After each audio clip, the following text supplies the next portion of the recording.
मनुष्य का जीवन एक रंगमंच है। कोई अभिनेता मंच पर आता है, रोता है, हंसता है, प्रेम करता है, मर जाता है और फिर पर्दा गिर जाता है।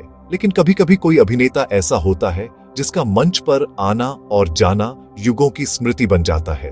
अमिताभ बच्चन वही अभिनेता है। 11 अक्टूबर 1942 प्रयागराज की धरती पर जन्म। पिता कवि, मां सांस्कृतिक चेतना से भरी हुई। कवि का घर था, इसीलिए शब्दों से, ध्वनि से, भाषा से एक गहरा रिश्ता बचपन से ही जुड़ गया। लेकिन जीवन कभी केवल शब्दों से नहीं चलता, जीवन संघर्ष मांगता है। अमिताभ जब फिल्मों में आए तो अस्वीकार ही अस्वीकार मिला। लंबा कद, गहरी आवाज। निर्माताओं ने कहा यह सब बोझ है। लगातार 12 फिल्में असफल हुई। सोचिए, 12 बार गिरना और फिर उठना। लेकिन आदमी वही है जो गिरने के बाद उठ खड़ा हो। और तब आई जंजीर। इस फिल्म ने अमिताभ को एंग्री यंग मैन बना दिया। गरीब की पीड़ा, व्यवस्था के प्रति गुस्सा, अन्याय के खिलाफ खड़े होने का साहस, यह सब अमिताभ के अभिनय में जीवित हो उठा। मानो समाज का दबा हुआ क्रोध पर्दे पर आवाज बन गया। दीवार, शोले, त्रिशूल, काला पत्थर, ये सिर्फ फिल्में नहीं थीं, ये उस समय की जनता का सामूहिक विस्फोट थी। जब लोग न्याय नहीं पाते तो वे पर्दे पर अमिताभ के मुक्कों में अपना प्रतिशोध देखते हैं। यही कारण था कि वे नायक नहीं, प्रतीक बन गए।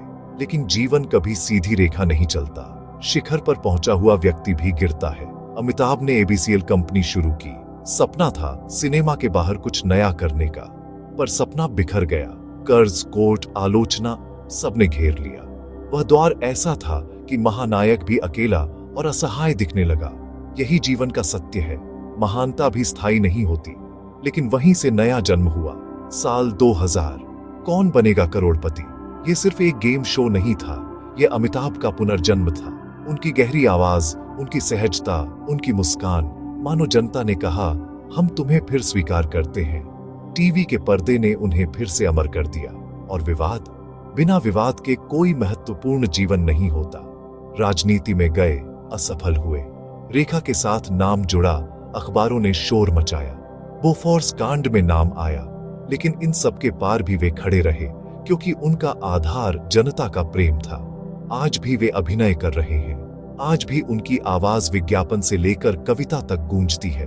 और आज भी वे यही बताते हैं, जीवन में गिरना अंत नहीं है, गिरकर उठना ही असली विजय है।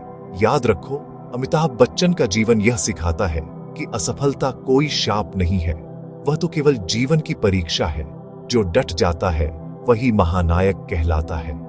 इसलिए अगर कभी तुम भी गिरो, अगर कभी तुम्हें लगे कि अब रास्ता नहीं बचा, तो अमिताभ को याद करना, क्योंकि जीवन की असली फिल्म वहीं से शुरू होती है, जहां तुम्हें लगता है कि सब खत्म हो गया।